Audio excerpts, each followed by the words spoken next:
The world is desperately in need of the light of Christ. പത്രോസിന്റെ ബസിലിക്കയുടെ ചരിത്ര പ്രസിദ്ധമായ ബാൽക്കണിയിൽ നിന്നിട്ട് ലയോ 14 മാർപ്പാപ്പ തൻ്റെ കന്നിപ്രസംഗത്തിൽ ലോകത്തോട് പറഞ്ഞ വാചകമാണിത്. മിശിഹായുടെ സുവിശേഷ വെളിച്ചം ലോകം അത്രമേൽ കാക്ഷിക്കുന്നുണ്ട്, ആഗ്രഹിക്കുന്നുണ്ട് എന്നുള്ളതാണ് അതിൻ്റെ സാരമെങ്കിൽ, സ്നേഹിതരെ, ആ സുവിശേഷ വെളിച്ചവുമായിട്ട് മലബാറിലേക്ക് മരം കോച്ചുന്ന മഞ്ഞും മലമ്പനിയും മലമ്പാമ്പും ഭീതി വിടർത്തിയ മലബാറിന്റെ മലയോരങ്ങളിലേക്ക് കടന്നു ചെന്ന പാലായുടെ മിഷണറിമാരുടെ ത്യാഗപർവ്വതത്തിന്റെ ഒരു അഭ്യുതകാംക്ഷിയാണ്, അതിന്റെ ഗുണഭോക്താവാണ് ഞാനെന്ന് ഹൃദയപൂർവ്വം പറയട്ടെ. അവർ ഹൈറേഞ്ചിന്റെ മലയോരങ്ങളിലേക്ക് മടികൂടാതെ സുവിശേഷത്തിന്റെ പ്രകാശവുമായിട്ട് കടന്നു ചെന്നു. ദക്ഷിണേന്ത്യയിലേക്കും ഉത്തരേന്ത്യയുടെ പല പ്രദേശങ്ങളിലേക്കും ആഫ്രിക്കൻ നാടുകളുടെ ഉൾപ്രദേശങ്ങളിലേക്കും ആമസോണിന്റെ പ്രദേശങ്ങളിലേക്കും യൂറോപ്യൻ വൻകരകളിൽ പരക്കെയും പാലായുടെ മക്കൾ സുവിശേഷത്തിന്റെ വെളിച്ചവുമായിട്ട് കടന്നു ചെന്നു. 7.5 പതിറ്റാണ്ട് നീളുന്ന സുവിശേഷ പ്രഘോഷണത്തിന്റെ ഈ കൃപ നിറഞ്ഞ ഒരു ദൗത്യത്തെ നമ്മൾ ഓർക്കുമ്പോൾ ഞാൻ വിചാരിക്കുന്നു, പാലാ രൂപതയ്ക്ക് ഒരമ്മയുടെ ഛായയുണ്ട്. ആ അമ്മ സഹിയോൻ ശാലയിൽ നിന്ന് പെന്തക്കോസ്തായുടെ അഗ്നിസ്നാനം ഏറ്റുവാങ്ങിയ 12 പേരെയും അനുഗ്രഹിച്ചിട്ട് ലോകത്തിന്റെ അതിരുകളോളം പാലാ രൂപത എന്ന് പറയുന്ന മിഷണറിമാരുടെ അമ്മ, ദ മദർ ഓഫ് മിഷണറീസ് എന്ന് നിസ്സംശയം പറയാവുന്ന ഈ രൂപത ലോകത്തിന്റെ പലയിടങ്ങളിലേക്ക് തൻ്റെ മക്കളെ സുവിശേഷത്തിന്റെ വെളിച്ചവുമായിട്ട് പറഞ്ഞയച്ചത്. സുവിശേഷം പ്രസംഗിക്കുന്നവരുടെ പാദങ്ങൾ എത്രയോ സുന്ദരമെന്നാണല്ലോ വേദപുസ്തകം പറയുന്നത്.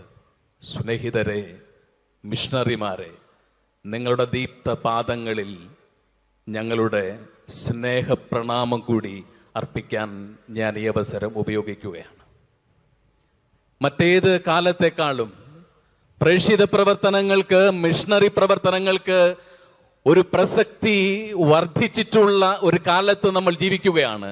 ആ പ്രസക്തിയുടെ കാരണം ഒരുപക്ഷെ മാധ്യമ കണ്ണുകളിൽ നിന്ന്, ലോകത്തിന്റെ വിചാരങ്ങളിൽ നിന്ന്, വ്യവഹാരങ്ങളിൽ നിന്ന്, ആലോചനകളിൽ നിന്ന് ദൈവം വളരെ കൃപയോടെ മറച്ചു പിടിച്ച ഒരു 20 വർഷം നീളുന്ന മിഷണറി പ്രവർത്തനത്തിന്റെ പവിത്രമായ പാരമ്പര്യമുള്ള ലയോ 14 മാർപ്പാപ്പയെ തിരഞ്ഞെടുത്ത് ഉയർത്തുന്നതിലൂടെ തന്റെ പ്രസംഗത്തിലുടനീളം പ്രേക്ഷിത പ്രവർത്തനത്തിന്റെ ആത്മാവിനെ കുറിച്ച്, അത് നമ്മിൽ കൊളുത്തേണ്ട ആത്മചൈതന്യത്തെ കുറിച്ച് അദ്ദേഹം വാചാലനാവുന്നത് വഴി ഞാൻ വിചാരിക്കുന്നു, മറ്റേത് കാലത്തെക്കാളും നമ്മൾ ജീവിക്കുന്ന ഈ കാലത്ത് മിഷണറിമാർക്ക്, പ്രേക്ഷിത പ്രവർത്തനങ്ങൾക്ക് വലിയൊരു ശ്രദ്ധയും ഒരു പ്രാധാന്യവും കൈവന്നിരിക്കുകയാണ്.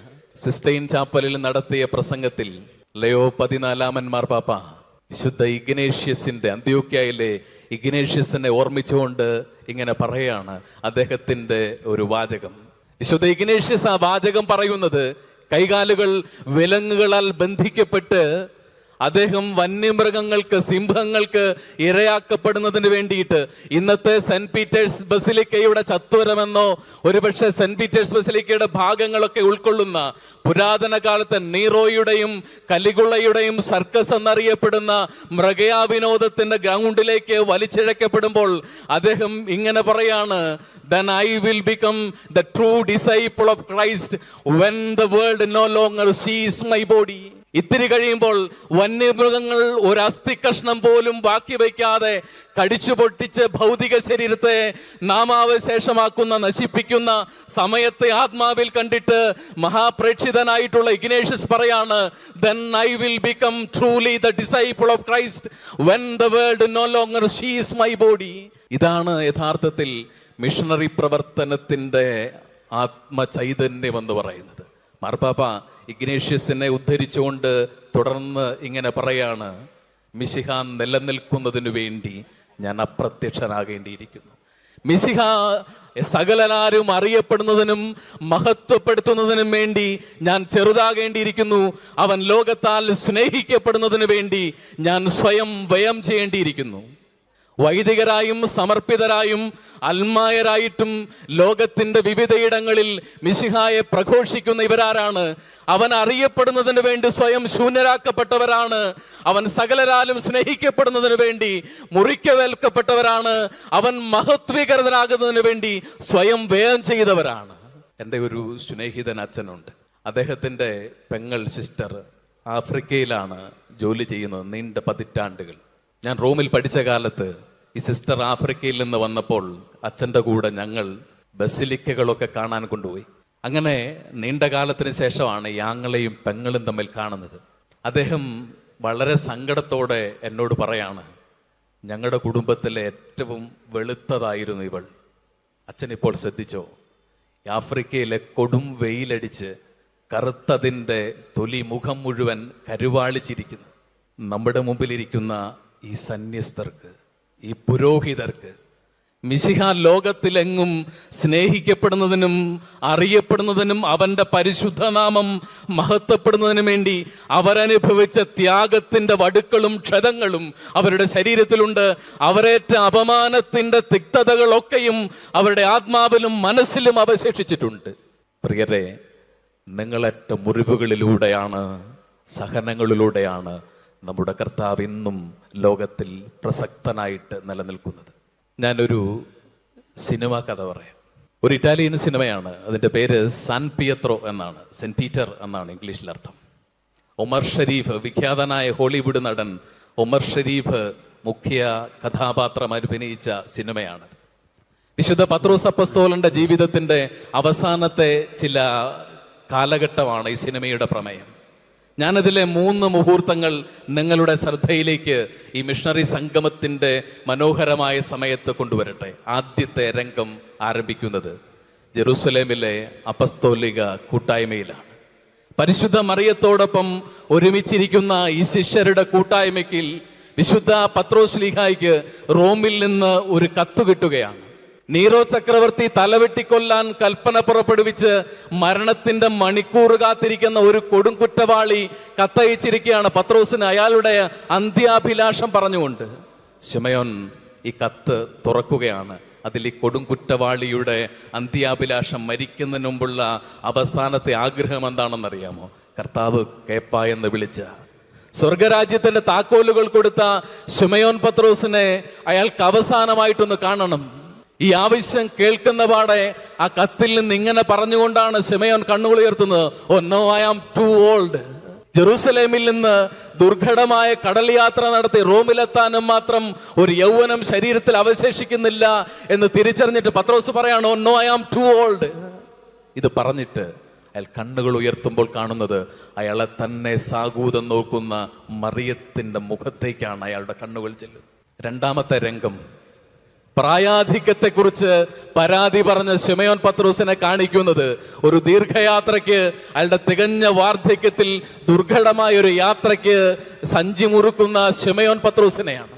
മൂന്നാമത്തെ രംഗം റോമിലെ സമുദ്രതീരത്ത് നിന്ന് റോമാ പട്ടണത്തിലേക്ക് നീണ്ടുകിടക്കുന്ന ആപ്പിയൻ വഴിയിലൂടെ അയാൾ റോമിലേക്ക് നടന്നു പോകുന്ന രംഗമാണ്.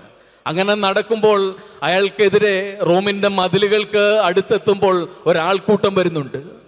അയാൾക്ക് മനസ്സിലാക്കുകയാണ്, തലവെട്ടിക്കൊല്ലാനുള്ള റോമിന്റെ മതിലുകൾക്ക് വെളിയിലെവിടെയോ കൊന്നുകളയാനുള്ള ഒരു കുറ്റവാളിയും കൊണ്ട് ആരാചാരന്മാരുടെ ഒരു സംഘമാണ് ഈ വരുന്നത്. അടുത്തെത്തുന്നതും ശിമയോനെ കണ്ടപാടെ ഈ ആരാചാരന്മാരുടെ വലയത്തിൽ നിന്ന് ഈ കുറ്റവാളി കുതറിയോടി അയാളെ കെട്ടിപ്പിടിച്ചിട്ട് ഒരു കുഞ്ഞിനെ കണക്ക് കരഞ്ഞുകൊണ്ട് ഇങ്ങനെ പറയാണ്, ശിമയോ Peter, I am afraid, I am afraid of dying. Peter, I am afraid, I am afraid of dying. ശിമയോൻ പത്രോസിന് വാക്ക് കിട്ടുന്നില്ല. പെട്ടെന്ന് എന്തു പറഞ്ഞ് ഇയാൾ ആശ്വസിപ്പിക്കണം? സ്നേഹിതരെ, ആരാണ് ഈ ശിമയോനെ കെട്ടിപ്പിടിച്ചിട്ട് I am afraid of dying എന്ന് പറഞ്ഞ് കരയുന്ന മനുഷ്യനെന്നറിയാമോ? ഈ പരിശുദ്ധ സഭയുടെ 2000 വർഷം നീണ്ട ചരിത്രം കണ്ടിട്ടുള്ളതിലും വെച്ച് ഏറ്റവും ധീരനായ പ്രേക്ഷിതൻ, സാക്ഷാൽ നീറോയുടെ മൂക്കിന്റെ താഴെ നിന്നിട്ട് എനിക്ക് ജീവിതം ക്രിസ്തുവും മരണം നേട്ടവുമാണ്, അവന്റെ നാമത്തെ കൃതി ലോകം വിശിഷ്ടമെന്നോ ശ്രേഷ്ഠമെന്നോ കരുതുന്ന സകലത്തിനെയും ഉച്ഛിഷ്ടം പോലെ ഞാൻ ഉപേക്ഷിക്കുന്നു എന്ന് പറഞ്ഞ മഹാപ്രേക്ഷിതൻ പൗലോസാണ് പത്രോസിനെ കെട്ടിപ്പിടിച്ച ഒരു കുഞ്ഞിനെ കണക്ക് കരഞ്ഞു പറയുന്നത്, Peter, I am afraid, I am afraid of dying. ശിമയോൻ വാക്കുകൾ കിട്ടാതിരിക്കുകയാണ്. അരചരന്മാർ അയാളെ പൗലോസിനെ പിടിച്ച് വലിക്കുകയാണ് കൊലക്കളത്തിലേക്ക്. വിരലുകൾക്കിടയിലൂടെ ഊർന്നു പോകുന്ന ഒരു സമയത്ത് ശിമയോൻ ഇങ്ങനെ വിളിച്ചു പറയും, who shall separate us from the love of Christ? Who shall separate us from the love of Christ? ഇത്രയും നേരം Peter, I am afraid of dying എന്ന് പറഞ്ഞ കരഞ്ഞ പൗലോസിന്റെ വിലാപം ഒരൊറ്റ നിമിഷം കൊണ്ട് നിൽക്കുകയാണ്. Who shall separate us from the love of Christ എന്ന ഒറ്റ വാചകം കേൾക്കുമ്പോൾ അയാളുടെ വിലാപം നിലയ്ക്കും. ഒരു വല്ലാത്ത പ്രത്യാശയോടെ, ആത്മധൈര്യത്തോടെ അയാൾ ശിരസ്സുയർത്തും. പത്രോസി വിളിച്ചു പറഞ്ഞ വാചകം ആരെങ്കിലും എവിടെങ്കിലും എഴുതിയ വാചകമായിരുന്നില്ല. ഇതേ പൗലോസ് നീറോയുടെ ഭീകര പീഡകൾക്ക് കീഴെ ആത്മബലം നഷ്ടപ്പെട്ട പേടിച്ചെരുണ്ട റോമിലെ സഭയെ ശക്തിപ്പെടുത്താൻ വേണ്ടി അയാൾ ഒരു ലേഖനം എഴുതി. റോമാക്കാർക്ക് എഴുതിയ ലേഖനം അതിന്റെ 8-ാം അധ്യായത്തിന്റെ 35-ാം വചനത്തിൽ പീഡിത സഭയ്ക്ക് ആത്മബലം നൽകിക്കൊണ്ട് മഹാപ്രേക്ഷിതൻ പൗലോസ് പറയാണ്, who shall separate us from the love of Christ? ഇത് കേട്ടപാടെ, താൻ എഴുതിയ വാചകം കേട്ടപാടെ പൗലോസിൽ ഒരു പുതിയ ധൈര്യം വരികയാണ്. ശിരസ്സുയർത്തി റോമിന്റെ മതിലുകൾക്ക് വെളിയിലെ കൊലക്കളത്തിലേക്ക് പിന്നതിന്റെ ബാക്കി അയാളാണ് പൂരിപ്പിച്ചുകൊണ്ട് പോകുന്നത്. Shall persecution or famine, nakedness or sword, danger, അയാൾ വിളിച്ചു പറഞ്ഞുകൊണ്ട് പോവുകയാണ്. എന്നിട്ടത് പൂരിപ്പിക്കുന്നത് എങ്ങനെയാണ്? Knowing all these things, we are conquerors by the one who have loved us.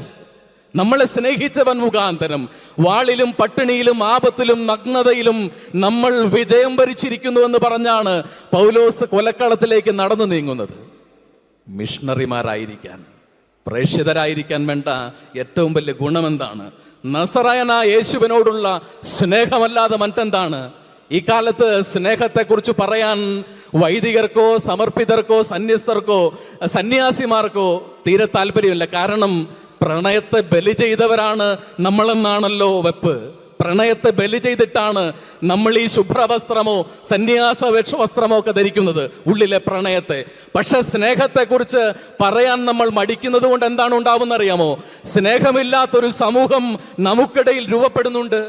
സ്നേഹമില്ലാത്ത ഒരു സമൂഹം രൂപപ്പെടുന്നുണ്ട്. ഈ സഭയുടെ അടിത്തറയായിട്ട് മിശിഹ ഉയർത്തിയ സുഹൃതം എന്തായിരുന്നു? അവൻ തിബേരിയാസിന്റെ തീരത്ത് വലിയ മൂക്കവനോട് ചോദിച്ച ചോദ്യം ഡു യു ലവ് മീ എന്നുള്ളതാണ്. നീ എന്നെ സ്നേഹിക്കുന്നുണ്ടോ എന്നുള്ളതാണ്. ഇന്നും ഓരോ പ്രേക്ഷിതരുടെ മുമ്പിലും അവൻ ചോദിക്കുന്ന ചോദ്യം അഗാപ്പേസ് മേ പ്ലയോൺ തൂത്തോൺ, നീ എന്നെ സ്നേഹിക്കുന്നോ? ഡു യു ലവ് മീ എന്നാണ്. ഈ ഒരു കൂടിവരവ് പ്രേക്ഷിതരെ നമ്മുടെ ഉള്ളിലെ സ്നേഹ ചൈതന്യത്തെ ജ്വലിപ്പിക്കാനുള്ള ഒരു കാരണമാവട്ടെ. ഉള്ളിൽ സ്നേഹം ജ്വലിക്കുമ്പോഴാണ് അത് കമ്മ്യൂണിയനിലേക്ക്, കൂട്ടായ്മയിലേക്ക് കൊണ്ടുവരുന്നത്.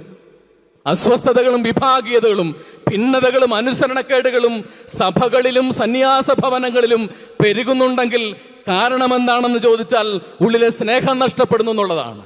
സ്നേഹം ജ്വലിക്കുമ്പോൾ കൂട്ടായ്മ ജ്വലിക്കും, അവിടെ വിധേയത്വവും അനുസരണവും ഉണ്ടാവും. നസറായന്റെ സഭ നമ്മളിലൂടെ പുനഃസൃഷ്ടിക്കപ്പെടും. രോഗാതുരയായ സഭയ്ക്കുള്ള യഥാർത്ഥ ചികിത്സ എന്താണ്? അതിനെ ഒരു മിഷണറി ഡയറ്റ് ശീലിപ്പിക്കുക എന്നുള്ളതാണ്. നമ്മുടെ സഭ ഇന്ന് പലയിടത്ത് പല മേഖലകളിൽ രോഗാതുരയാണ്. ആ സഭയെ ഒരു മിഷണറി ഡയറ്റിന്റെ കാലിക പ്രസക്തിയെക്കുറിച്ച് ഓർപ്പിക്കാൻ, മിഷണറിമാരുടെ ഉള്ളിൽ ജ്വലിക്കേണ്ട സ്നേഹത്തിന്റെ സാർവലൗകികതയെക്കുറിച്ച് ഓർപ്പിക്കാൻ വേണ്ടിയിട്ടാണ് നമ്മൾ ഒരുമിച്ച് കൂടിയിരിക്കുന്നത്.